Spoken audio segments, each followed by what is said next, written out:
In the light of the post-Einsteinian scientific paradigm and Parsean semiotics, reading and writing are seen as always involving individuals with their particular linguistic experiential resources in particular transactions with particular environments or contexts. Analysis of the reading and writing processes reveal parallelisms in patterns of symbolisms and construction of meaning. Special attention is given to a dimension usually ignored, the process associated with literary and non-literary reading and writing. Differences, however, defeat the notion of an automatic cross-fertilization of reading and writing activities.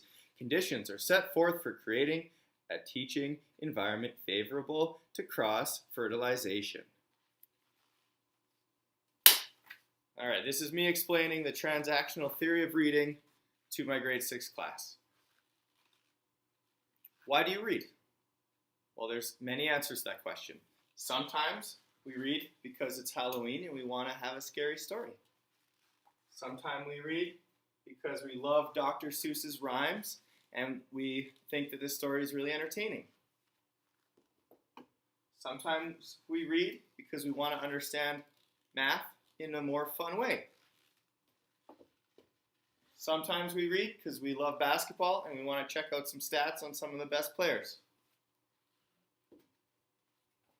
And sometimes we read because we need to learn fractions, and reading from the textbook is the only way to do that. So this is what the transactional theory of reading is.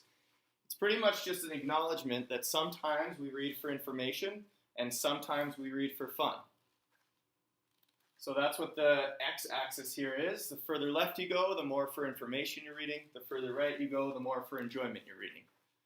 The research calls informational reading efferent and enjoyment reading aesthetic. We read for the aesthetics of it, or we read for the efference of it.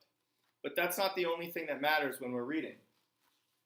The scope of attention adds a whole other dimension to this whole thing. So there's a public aspect of reading and a private aspect of reading. If you're reading to yourself and you're making your own understanding, then that's very private. You're having an experience, it's silent, you're making connections, and your understanding of what is true is really based on you, what your prior experiences are. So it's really the reader's truth, and it's very subjective. I can read this story and have any meaning that I want out of it. But when we're reading, there's also a public sense. You're sharing the information with other people, you can read aloud, and a lot of reading has truth. So the public aspects include things like truth, knowledge, you're reading out loud, there's lexical, and abstracting, analytic, and real meaning. So when I read 2 + 2 is 4, that means 2 + 2 is 4. But there is still room for subjective understanding of what real is. So that's the transactional theory of reading.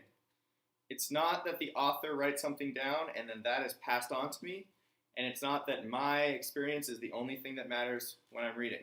It's a whole spectrum, and depending on what you're reading and why you're reading it, the experience can be much different. So that's the transactional theory of reading for a grade 6 class.